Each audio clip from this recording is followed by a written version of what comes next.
pratiquement 400 députés. Mais pour l'opposition qui a réellement été élue, les élections ne peuvent que s'être mal passées. Ça dépend de quel bord on se trouve. Or, si on doit suivre juste le chemin de la justice, je crois que ce n'est pas les scrutins de 4 ou 5 circonscriptions qui devraient être annulés, mais c'est la totalité des élections que tout le monde s'accorde à dire qu'elles se sont mal passées. En ce qui nous concerne, par rapport au provincial à venir, je parle en regardant vraiment toutes ces personnes qui nous suivent dans les yeux. Je voudrais que le Parlement se saisisse de cette affaire pour faire en sorte de démettre le bureau actuel de la CENI, qui n'inspire plus confiance et qui a démontré à suffisance son incompétence et ses limites. Qui a fait son travail. Mais par rapport au provincial, je dis, je ne voudrais pas être dans l'obligation un jour de lancer un mot d'ordre ou un appel au boycott des élections, parce qu'en ce qui me concerne, je ne pourrais que, et c'est le cas de mon parti, le Parti socialiste, à travers la voix de laquelle Daniel Mananteba s'exprime, duquel Daniel Mananteba s'exprime, le Parti socialiste ne pourra que boycotter des élections provinciales si elles devaient être organisées par le même bureau. Et c'est mon droit le plus légitime. C'est la CENI qui a organisé les élections pour ce quinquennat. Alors, parce que les choses se font de la manière que nous sommes en train de voir, nous sommes en train d'analyser. Comment vous voyez le mandat ici? Là, nous cherchons l'intérêt de la population. Parce que la conséquence, c'est, n'est-ce pas, les élections qui ont été organisées par la CENI. Où est la part de la population dans tout ça? La part de la population dans tout ça. Je continue moi-même à chercher la part de la population, je ne trouve pas. Je continue moi-même à me demander que devient la population? Que pense-t-on faire pour la population? Je ne trouve pas. Ce quinquennat commencera quand?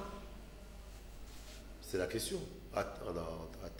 À titre d'action à mener pour le début des actions de ce quinquennat. Quand nous sommes au mois de juin, bientôt juillet, nous n'avons toujours pas de budget. On ne sait même pas sur base de quel budget, sur base de quelles ressources fonctionne le gouvernement. Là, je vous arrête directement parce que vous avez cité quelque chose de compliqué, c'est le budget.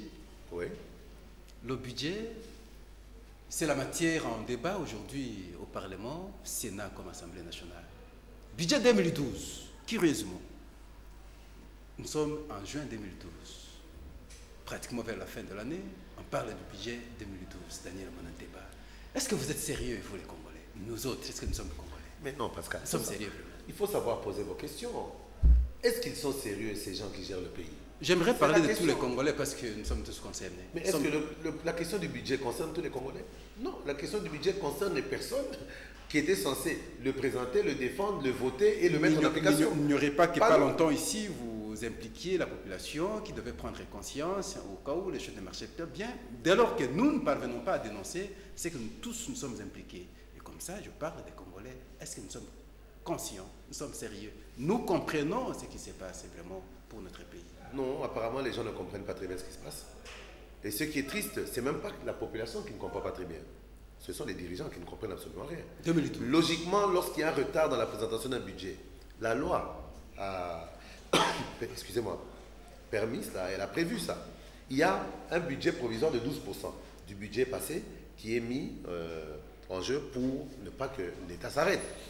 Mais un budget de 12% qui a géré l'État pendant la moitié de l'année, d'où vient le reste des fonds? C'est la question. Parce que l'État fonctionne.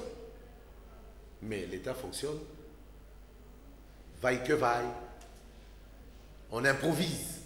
Parce qu'on ne va pas me dire qu'on n'improvise pas. Parce qu'aujourd'hui, nous avons un gouvernement de technocrates spécialistes en improvisation. Et ils ne peuvent faire que ça dans la mesure où il n'y a pas de budget voté. Il n'y a pas de budget dont ils disposent de manière légale. Comment fonctionne-t-il? Quelles sont ces rubriques du budget qu'on a omis de mettre cette fois sur le budget 2012, mais qui permettent quand même à l'État d'avoir suffisamment de fonds pour faire fonctionner l'État? Il y a un principe, on nous a dit qu'il y a une commande de 200 bus qui ont été passés. Avec quel budget? Le budget n'est pas encore voté. D'où viendra cet argent? D'où est venu cet argent? On nous parle de travaux d'envergure qui ont déjà commencé. Avec quel budget? Qu'est-ce qu'on va nous dire? On va voter un budget de 7 ou 10 milliards. Cette fois-ci, je suppose que ça sera sûrement à la hausse, même si le budget ne représente absolument rien ici. On est tout le temps en dépassement. Ce sont des budgets fictifs. Budgets fictifs, budgets fantômes. Voilà la vérité. Qu'est-ce qu'on va nous dire quand le budget de 7 ou 10 milliards, mettons 10 milliards sera voté. Oui, voilà le budget de 10 milliards qui a été voté, mais on ne disposera que de 4 milliards parce que les 6 milliards ont déjà été dépensés pendant la période où on attendait le budget. Attendez voir ça.